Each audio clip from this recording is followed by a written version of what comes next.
Hi friends, ഇന്നത്തെ വീഡിയോയിൽ എന്താണെന്നുള്ളത് കാണാം. വീഡിയോയിലോട്ട് പോരൂ. ഇത് പിട്ടിൻ്റെ പൊടിയാട്ടോ. പിട്ടിൻ്റെ പൊടി കൊണ്ടല്ല ഞാൻ പത്തിരിപ്പൊടി കൊണ്ട് ഉണ്ടാക്കാൻ വിചാരിച്ചത്. പിട്ടിൻ്റെ പൊടിയാണ് ഇരിക്കുന്നത്. അപ്പോൾ അത് നൈസായിട്ട് നന്നായി പൊടിച്ചെടുക്കണം. ഇന്നത്തെ സ്പെഷ്യൽ എന്ന് പറഞ്ഞാൽ അത് ചക്ക വരട്ടിയതാണ്. ഞങ്ങളുടെ ഇവിടെ ഉണ്ടായ ചക്ക തന്നെയാണ്. അപ്പോൾ അത് നെയ്യും ഏലക്കായും ഒക്കെ കൂടി ഇട്ടിട്ട് പനഞ്ചക്കരയും കൊണ്ടാണ് വരട്ടിയത്. പിന്നെ ഒരു മുറി തേങ്ങ വേണം. ഒരു മുറി തേങ്ങ മതിട്ടോ, ഒരുപാടൊന്നും വേണമെന്നില്ല. പിന്നെ അത് നന്നായിട്ട് പൊടിച്ചെടുക്കാൻ വേണ്ടി മിക്സി ജാറിലേക്ക് ഇട്ടണം കേട്ടോ. നല്ല നൈസായിട്ട് നമ്മൾ പൊടിച്ചെടുത്തണം കേട്ടോ. നൈസായിട്ട് പൊടിച്ചെടുക്കണം കേട്ടോ. എന്നിട്ട് ഒരു പാത്രത്തേക്ക് മാറ്റി വയ്ക്കണം കേട്ടോ. പിന്നെ നമ്മളെ വീട്ടിലെല്ലാവരുടെ വീട്ടിലും ഉണ്ടാവുമല്ലോ ഇപ്പോൾ ചക്ക. ഇപ്പോൾ ചക്കയുള്ള കാലമല്ലേ, എല്ലാ വീട്ടുകളിലും ഉണ്ടാവുമല്ലോ. അതുപോലെ വരട്ടി വെച്ചാൽ നമുക്ക് നമ്മളെ വീട്ടിൽ എന്ത് വേണമെങ്കിലും, ഉണ്ണിയപ്പോ അടയോ എന്ത് വേണമെങ്കിലും ഉണ്ടാക്കാം കേട്ടോ. എനിക്ക് ആവശ്യമായ തേങ്ങ, നമ്മൾ ഒരു മുറി തേങ്ങ അതിലേക്ക് ഇടുക.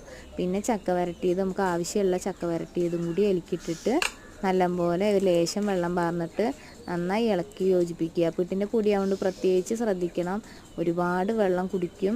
പത്തിരിപ്പൊടി ആകുമ്പോൾ അത്ര നമുക്ക് നോക്കേണ്ട ആവശ്യമില്ല. അത് വേണ്ടതായിരിക്കും, നമുക്ക് വെള്ളം പാർന്നു കഴിഞ്ഞാൽ യോജിച്ച് വരും. പക്ഷേ പിട്ടിൻ്റെ പൊടിയാകുമ്പോൾ നമുക്ക് വെള്ളം വേണം, ഇനിയും വേണം തോന്നും.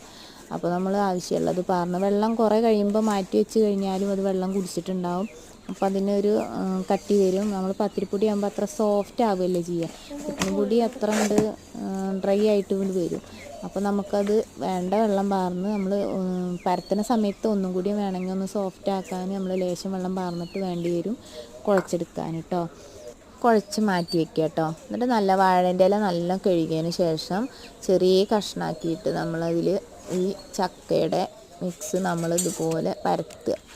പിന്നെ ഇന്ന് വീഡിയോ നമ്മളെ തല തിരിച്ച് കാണും കേട്ടോ. അവൻ്റെ മകളാട്ടോ വീഡിയോ എടുത്തിട്ടുണ്ട് അവിടെ നിന്ന് അങ്ങോട്ട് ഉള്ളത്.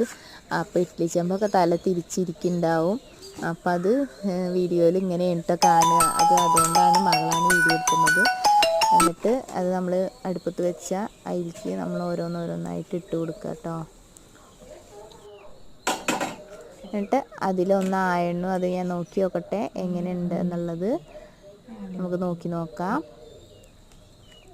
നല്ല ടേസ്റ്റാട്ടോ. ഇത് ഉണ്ടാക്കി നോക്കണം കേട്ടോ വീട്ടിൽ. ബായ്.